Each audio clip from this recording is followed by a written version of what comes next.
Hello, this is Dr. Grande. Today's question is, can I analyze the case of Donald Hartung? Just a reminder, I'm not diagnosing anybody in this video, only speculating about what could be happening in a situation like this. If you enjoyed this video, please like it, subscribe to my channel, and consider supporting me on Patreon. I'll put the link to Patreon in the description for this video.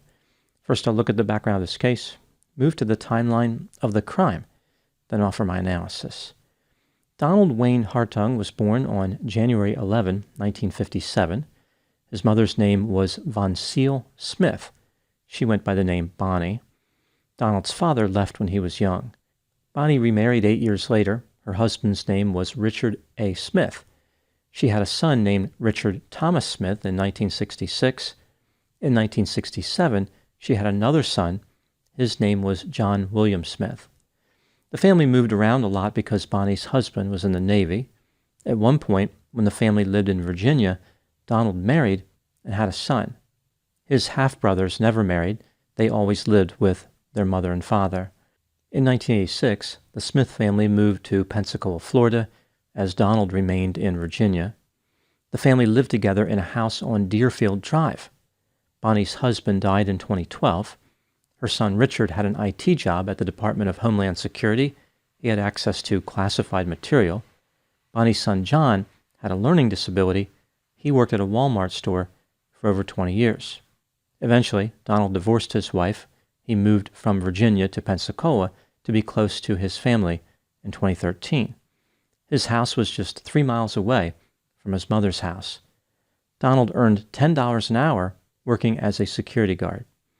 Every Tuesday, he would pay a visit to his mother's house and cook dinner for her and John.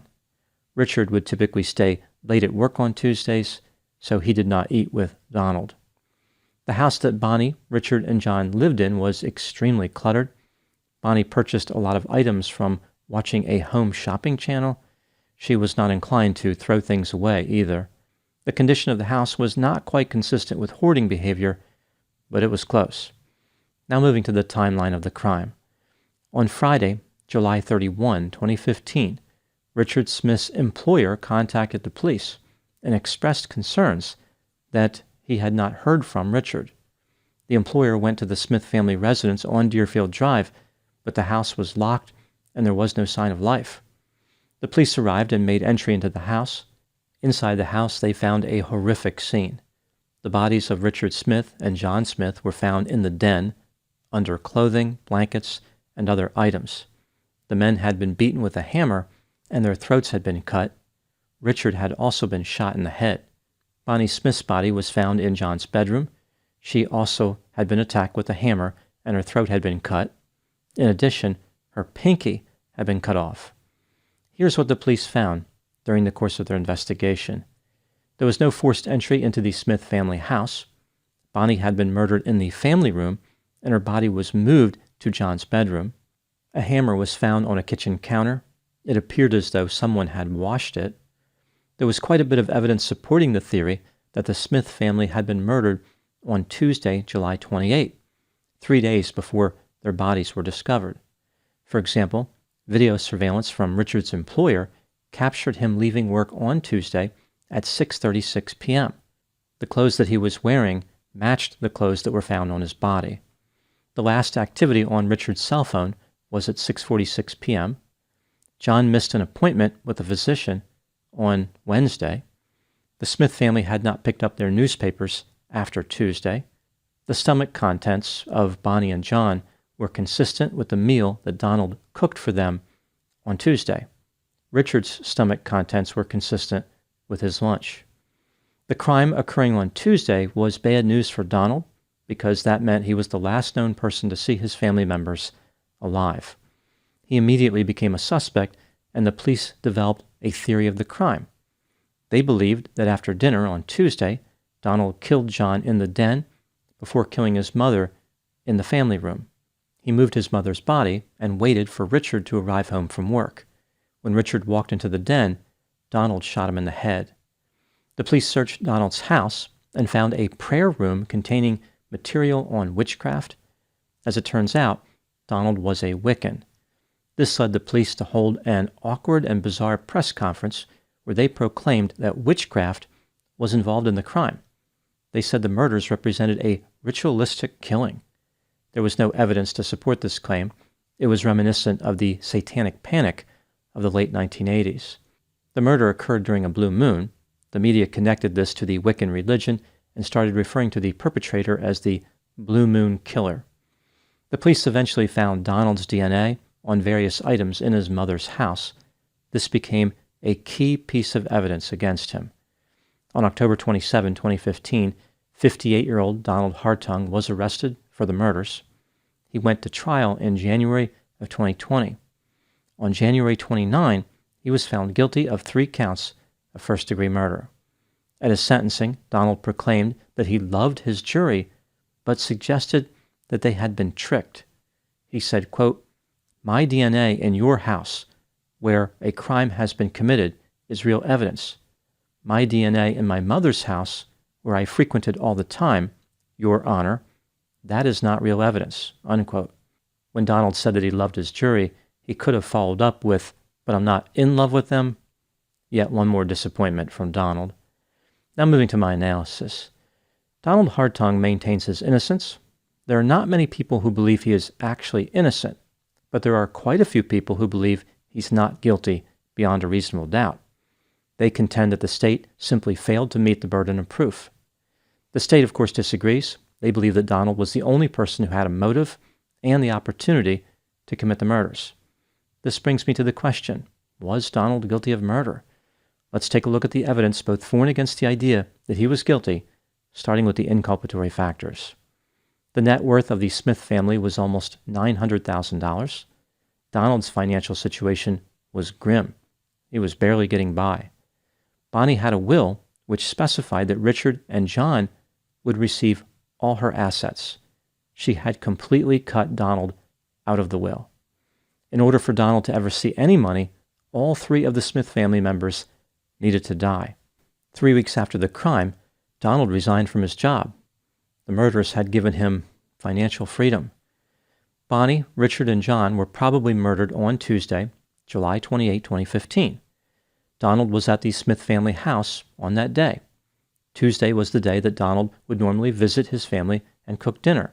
However, on that particular day, he arrived earlier than usual. Furthermore, according to a neighbor, Donald did not have his dog with him. This was out of the ordinary. Donald would always bring his dog to his mother's house.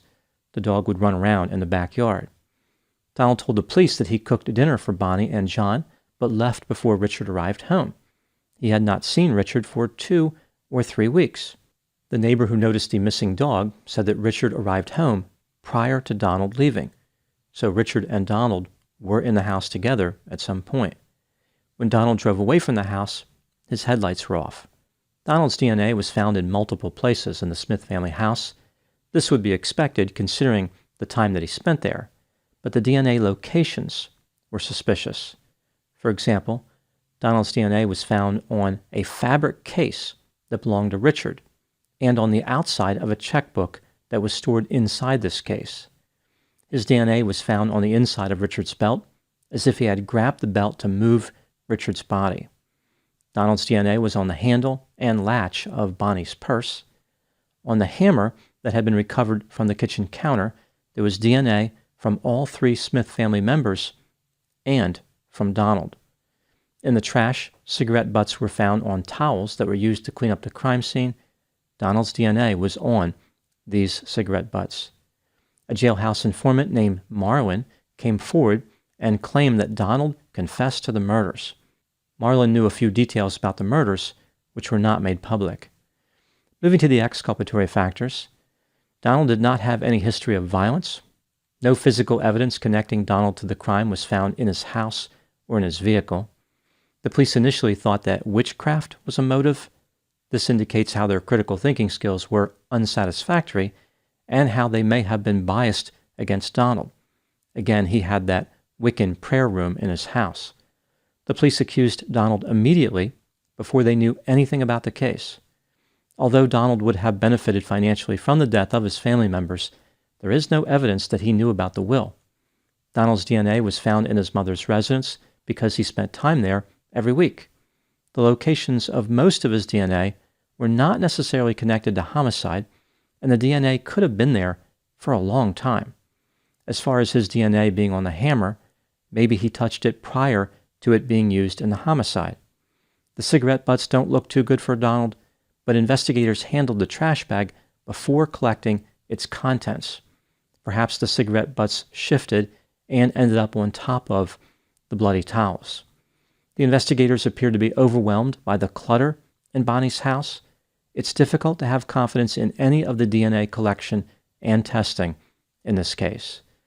The neighbor said that he didn't see Donald's dog in the passenger seat of Donald's vehicle, but maybe the dog was lying down on the seat. The neighbor's testimony was not particularly convincing, especially in the area of establishing a timeline. As far as the jailhouse informant, I never considered these witnesses to be credible. In this case, discovery documents were in Donald's jail cell. Marlon could have easily read them and learned details about the crime. When considering all the evidence, do I think that Donald Hartung was guilty of murder? I believe he was guilty in reality, but I am not convinced of his guilt beyond a reasonable doubt. The state simply did not have enough credible evidence against him, and they made no effort to develop any other suspects. What do I think happened in this case? This is just a theory, my opinion. When Donald was married and living in Virginia, Bonnie was not a fan of his wife. This led to repeated arguments. On one occasion, when Donald's half-brother John was 16, he allegedly exposed himself to Donald's 4-year-old son. Donald confronted his mother about John's behavior, but she took John's side. After his divorce, Donald was alone. He no longer had a wife, and he lost contact with his son. All he had left was his mother and half-brothers, so he moved to Pensacola, Florida, and tried to work things out with them. After a couple years, Donald became envious of their financial resources and came up with a homicidal plan. Maybe he used the disturbing incident with his half-brother John as justification, but either way, he wanted the money and was willing to kill for it. After committing the murders, Donald managed not to leave behind too much evidence. The problem with his plan to escape responsibility was that Donald grossly underestimated the degree to which the police would suspect him. He assumed that they would give him the benefit of the doubt, but Donald was extremely physically unattractive and kind of creepy. The police assumed that he was capable of committing this type of crime based on appearances. They developed tunnel vision and focused only on Donald.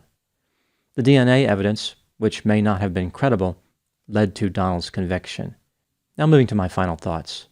This case is an example of the state vigorously prosecuting someone who was probably guilty, but doing so without enough evidence. Donald can always appeal in the hope of being freed, but overturning a conviction happens only once in a blue moon. Those are my thoughts on the case of Donald Hartung. Please put any opinions and thoughts in the comment section. They always generate an interesting dialogue. As always, I hope you found my analysis of this topic to be informative. Thanks for watching.